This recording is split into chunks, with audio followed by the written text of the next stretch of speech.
Hey everyone, I'm Sebastian from Cinemageddon Reviews, here to end the year in style by providing you all with one last video.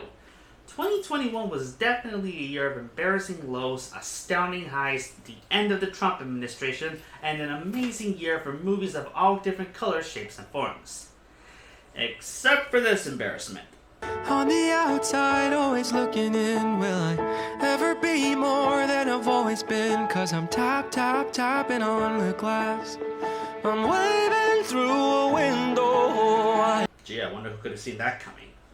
Since my friend Diego already did his own list of his favorite movies of the year, I'm going to cut to the chase and give you all my favorite movies of 2021. Now, let me make this clear.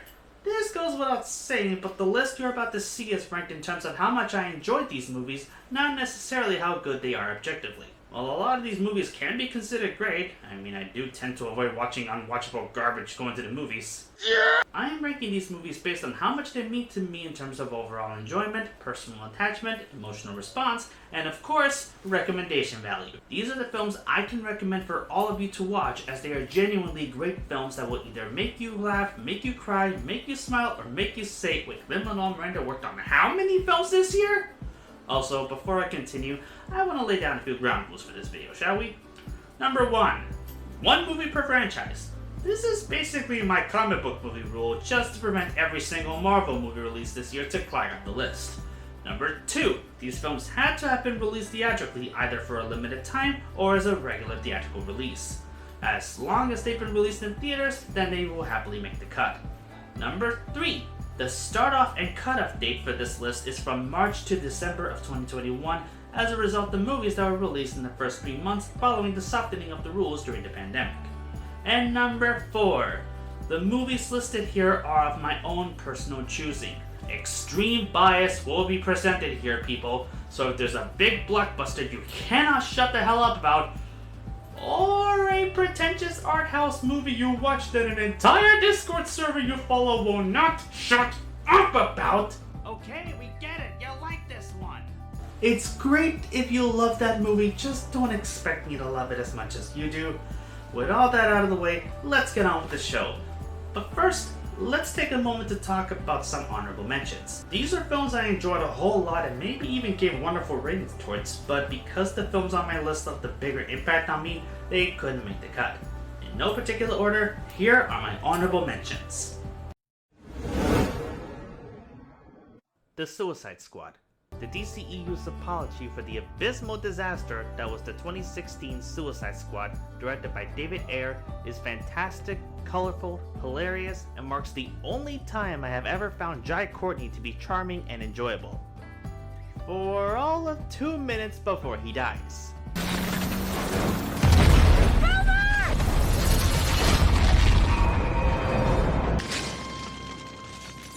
And nothing of value was lost. James Gunn did a fantastic job, and even I personally awarded it a 10 out of 10 despite not actually reviewing it myself. Thank you for that, Diego.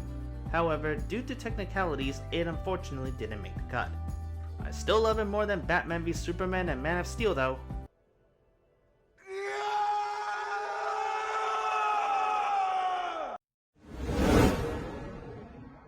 Luca.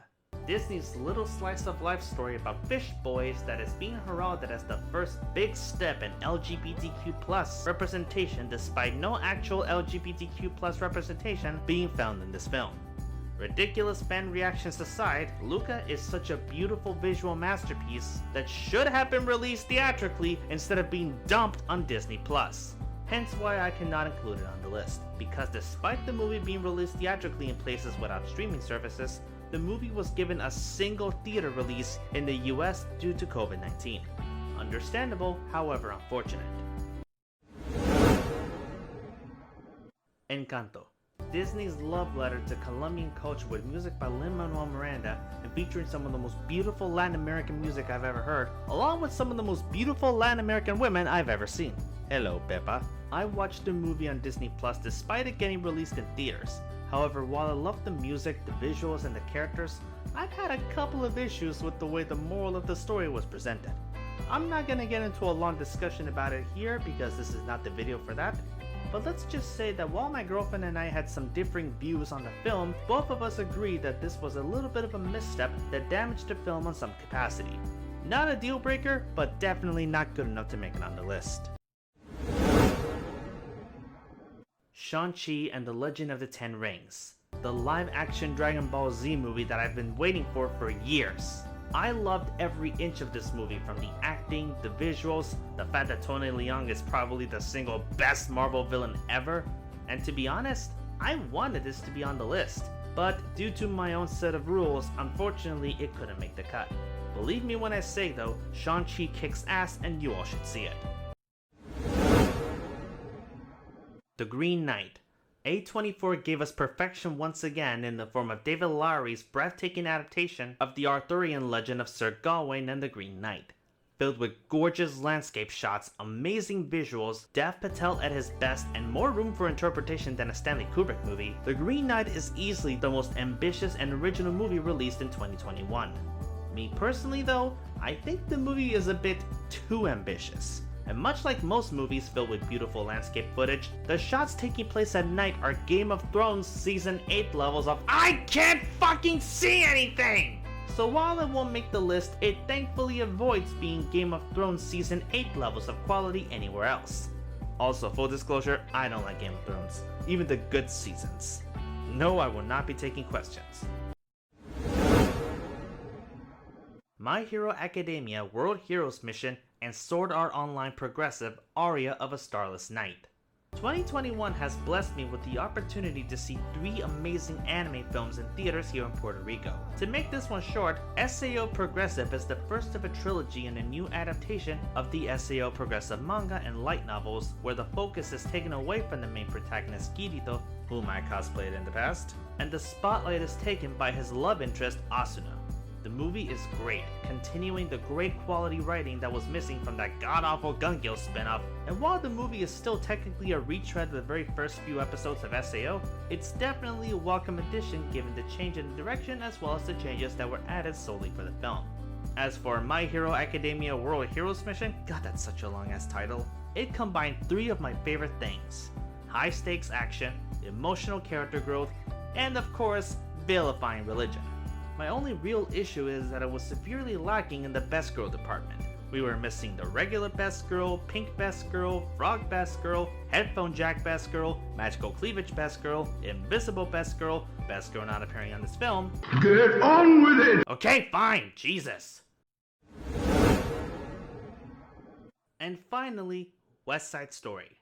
Steven Spielberg did the impossible and made West Side Story good for the first time in 60 years. Putting the dirt and grime back into a story about crime, gang violence, discrimination, racial tension, and gentrification that was better well known as a movie with squeaky clean looking boys dancing and then killing each other in the safest public school way imaginable.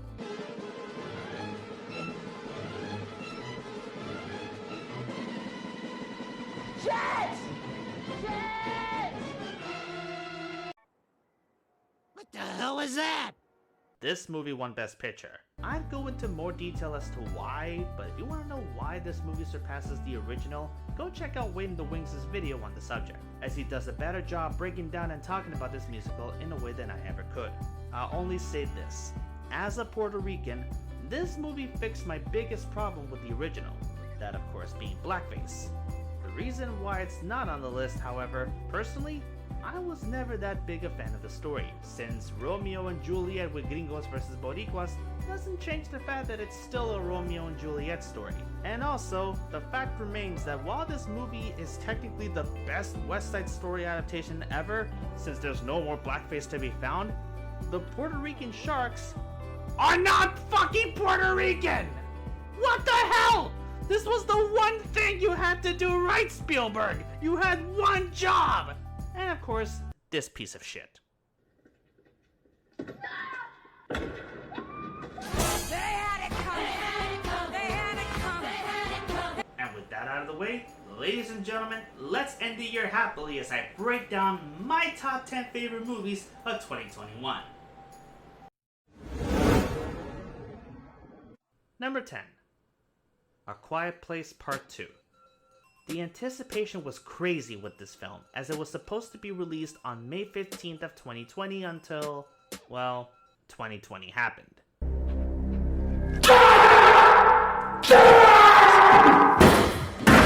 As a result, it got released a year and a week and a half later on May 28th, 2021 instead. Was the wait worth it? Did it live up to the hype of the original? Yes and yes! A Quiet Place Part 2 combines all the high-stakes terror of the original and cranks it up to 11, with new additional characters that add more to the already impressive world building that the original gave us, a prologue to the invasion resulting in one of the scariest tracking shot scenes I have ever seen, and it valiantly passes the torch left behind by John Krasinski after the first film, by giving his children and his wife the spotlight and sending them on their own personal journeys, this time with less feet impalling. A Quiet Place Part 2 masterfully keeps the tone and suspense of the original while also keeping it as short as well. Clocking in at only 97 minutes, A Quiet Place Part 2 doesn't waste a single minute trying to continue the successful streak of comedic actors turning into successful horror filmmakers. Which begs the question, what the hell's taking Will Ferrell so long?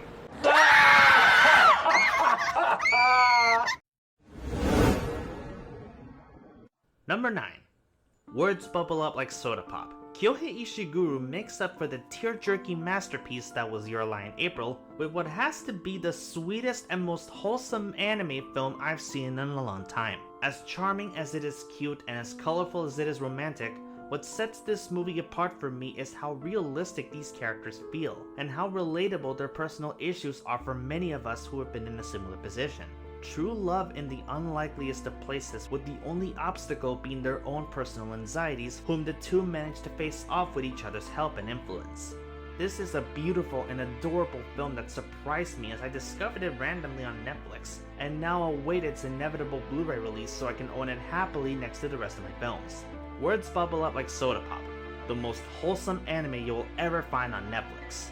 Sorry, Komi.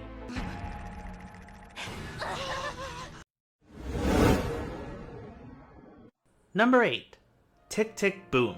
Who knew that in a year of amazing musical films and TV shows, that one of the biggest and most critically acclaimed would be an adaptation of the musical based on the life of Broadway legend Jonathan Larson, brought to life thanks to the creativity and ingenuity of first-time director Lin-Manuel Miranda. I gotta be honest, I did not think this film would be as good as it was, since I had no faith in Miranda being able to transcend from Broadway to the big screen as a director. You could not be more wrong! I greatly underestimated his talents and his creativity, because Tick Tick Boom not only proves to be a fantastic directorial debut, it's also one of the best edited and best written musicals I've seen in the past decade, with an amazing performance by Andrew Garfield as the late Jonathan Larson, and a wonderful screenplay / redemption arc for Stephen Levinson after the disaster that was Dear Evan Hansen, both the movie and the show. Tick Tick Boom may not be perfect, but it is an experience that will not go away even after you stop watching it. I'd end this with a joke comparing hairstyles, but that would imply that there's an actual competition between Andrew Garfield and...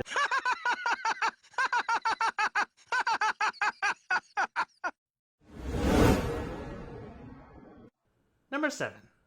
This one I did not expect to ever like, let alone adore, and one whom I have a huge personal attachment towards given the journey that I've been through with this film throughout the entirety of 2021. That movie is Zack Snyder's Justice League.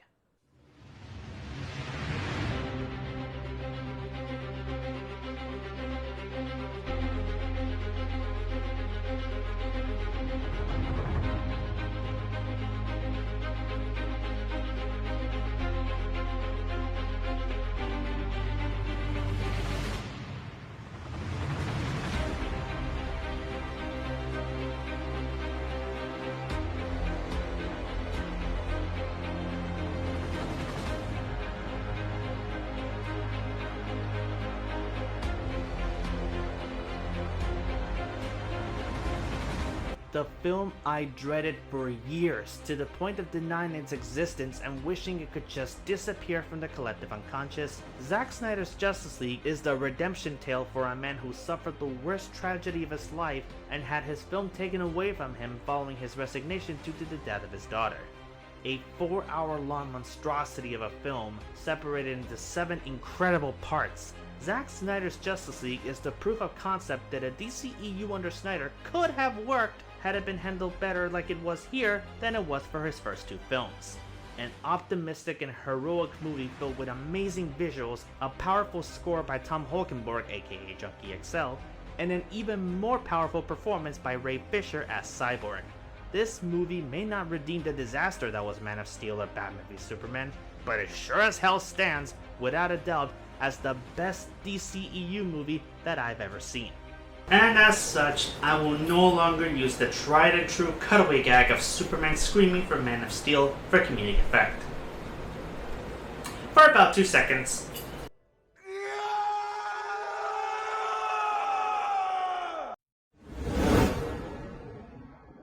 Number 6. El Cuartito. A comedic masterpiece so brilliant it could only come from La Isla del Encanto. El Cuartito is a fantastic combination of humor, satire, and dark social commentary that manages to balance the harsh reality of immigration and racial profiling while also creating one of the funniest movies that I've ever seen. A wonderfully acted, brilliantly written, and masterfully put together production, El Cuartito is a triumph in movie making here in La Isla del Encanto, and one that I cannot recommend enough. And hey, since I reviewed it last time, the film has now become available for streaming on HBO Max. So if any of you want to see the funniest movie I've seen all year, now is your time to do so. And unlike West Side Story, there are actual Puerto Ricans in it! No, I am not over that, goddammit! Number 5. Come From Away. Broadway's reopening in 2021 saw a lot of amazing shows opening back up for the public. And while yours truly was vacationing to go watch Hadestown in New York in November, September saw the release of a pro shot for one of the greatest musicals I've heard about but never actually seen.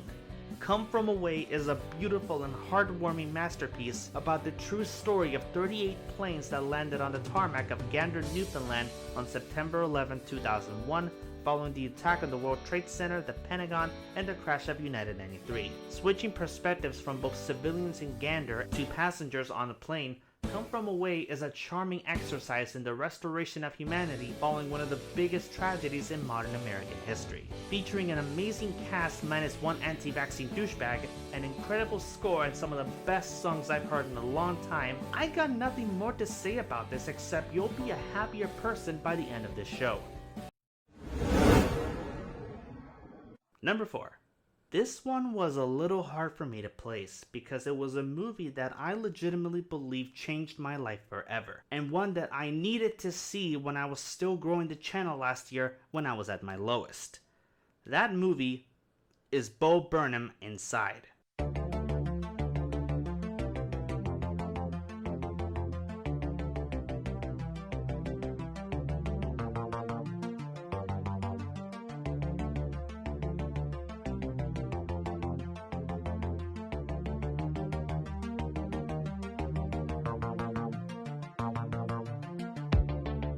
Bo Burnham is a YouTube comedian who made it big and became one of the biggest voices in comedy throughout the last few years, branching out into acting and even directing one of the greatest teen dramas I've ever seen. This was his Tick Tick Boom, but after experiencing several panic attacks on stage, he took some time out of work in order to recover mentally and come back whenever he felt that he was ready. And he was, in 2020.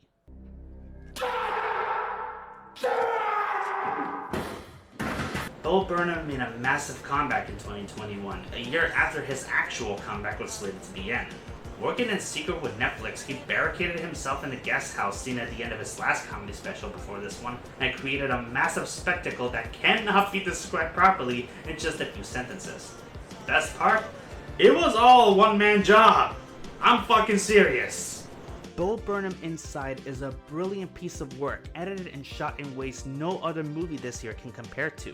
A great look at internet culture, a perfect deconstruction of COVID culture as well, and more importantly, This is also technically a musical, and in my opinion, it's better than any other musical that was released throughout 2021, with one minor exception.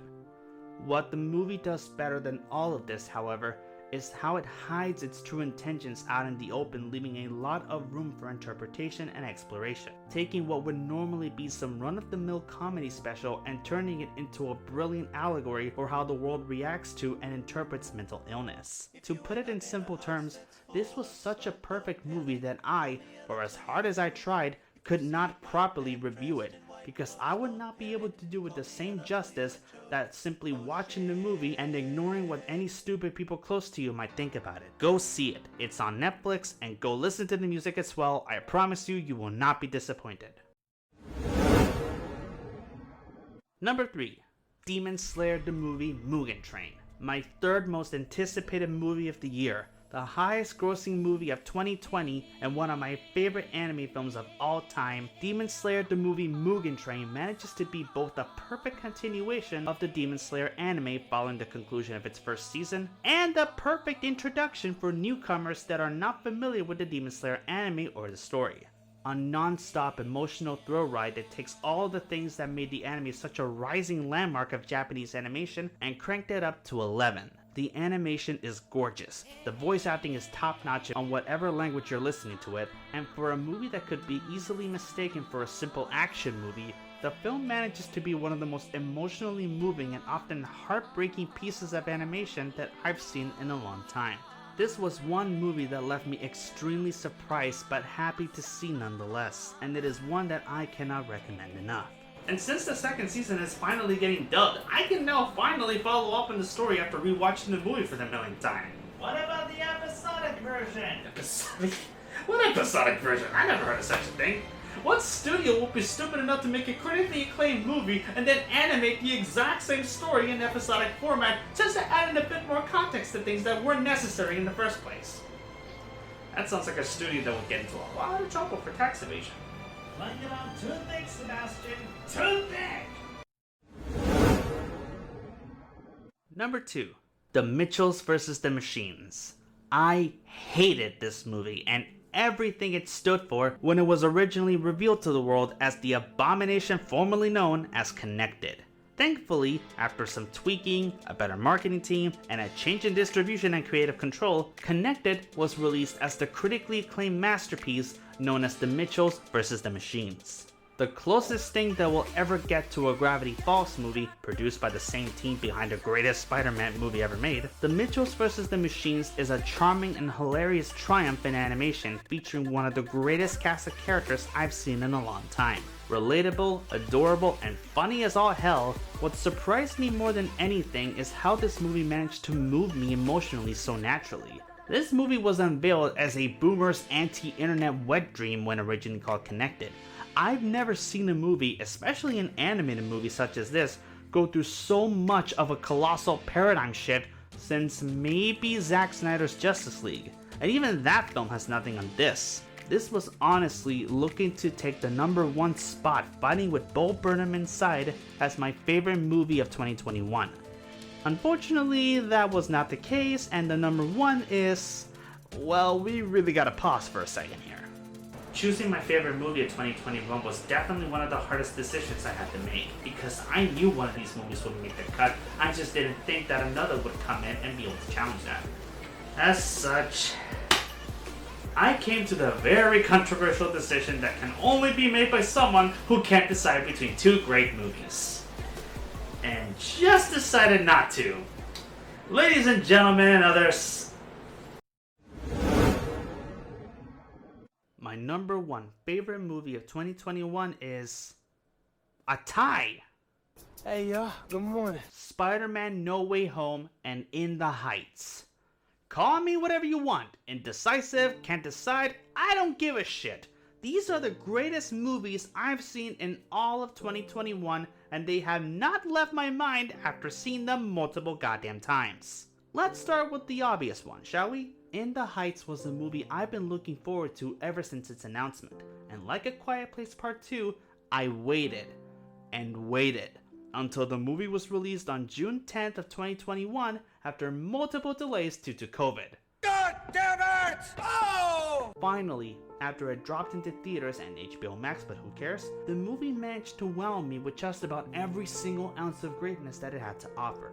Having some of the best music, choreography, and providing us with some of the best writing I've seen for a musical in forever, what made this movie shine so much more for me was how much of a landmark this was for Latin American representation. This movie did for me what Black Panther did to African American culture, and it is a movie whose friendly and welcoming atmosphere is as inviting as it is goddamn intoxicating. I love everything about this movie, from the way it's directed to the way that it was edited. I'm even willing to give a small pass to Anthony Ramos despite not forgetting what he did. Anthony, I love you, I love what you helped contribute to, but no offense, You, sir, are an asshole. Finally, let's end this video with the entry I'm sure everyone wants me to talk about. Spider-Man No Way Home was my most anticipated movie of the year, if not the entirety of the start of the 2020s. The movie had a lot of impossible expectations to live up to, and a lot of personal feelings waiting in anticipation. Continuing immediately following the events of Spider-Man Far From Home, the movie follows Peter Parker as his life is ruined by false information and the reveal of his secret identity. Unable to find a solution, he seeks the help of Dr. Power of the Dog, whom their combined efforts cause a rift to open within the multiverse, bringing in villains from Spider-Man's past movies into the world of the MCU. Ignoring for a second that thing I'm sure many of you are waiting for me to talk about, the movie as a whole is easily the most mature, gritty, and emotionally complex story, both because of its execution, the anticipation it creates, and the payoff for everything that happens. It also manages to have what is, in my opinion at least, Tom Holland's best acting performance ever, as he was put through a lot of emotional ringers in order to make this the best live-action Spider-Man movie of all time. And of course, we need to talk about the big moments. So, spoilers up to this point. If you haven't seen the movie yet, get ready. In what must be the worst kept secret in Hollywood, next to every deplorable thing committed by Harvey Weinstein, one of the most anticipated moments of this movie was the return not just of Spider-Man's past villains, but the Spider-Men from past movies, Tobey Maguire and Andrew Garfield. To be honest, I tried to deny this possibility for months because I didn't have the heart to believe that something this impossibly brilliant, something that just 3 years ago was explored to great success in Spider-Man Into the Spider-Verse, something that would feel like an impossible dream come true, I couldn't accept that as being a thing that was even possible, because I know how the internet works and functions when not given what they want, and in the process destroy a great movie that they ended up getting instead. I'm still bearing the mental scars from movies like The Last Jedi, as it is a movie that I love that did not deserve any of the backlash that it received. Part of me still had hope for something like this to happen, but kept trying to remain calm just in case. Lo and behold, after witnessing the saddest comic book death in the MCU's history, sorry Tony, we see the arrival of not just Andrew Garfield, but Tobey Maguire as Spider-Man from their own respective series. Watching all three Spider-Men talking to each other, getting to know one another, trolling, joking, and learning to work together was one of the most impacting moments of my life as a Spider-Man fan. Getting to see my heroes working together and fighting alongside one another in the single greatest superhero team-up of all time alone guaranteed this was going to be not just my favorite MCU movie of all time, but combined with In the Heights, my favorite movie of 2021. 2021 was without a doubt a fantastic year for movies, given the fact that it was the second year of a pandemic, and while 2022 is continuing on with this new normal that needs to end faster than Illumination Entertainment needs to shut down production, I've no doubt that the year will give us some fantastic films to look forward to. Assuming no more of them get delayed! Looking at you, Paramount. And that's all the time for this video. Thank you so much for watching. I would like to give a special shout out to our patrons of honor, Wade in the Wings, Chelsea A Crandall, Abigail Verzella, and Kate from KateCast Reviews. If you would like to join them in helping us to keep the lights on, then check out our Patreon page for bonus content and exclusive rewards, including the chance to request for a show or movie for us to review in the future. As always, I'm Sebastian from Cinemageddon Reviews signing out. Happy 22. For the love of God, wear your mask, get vaccinated, and all the good stuff. And I'll see you on the wasteland.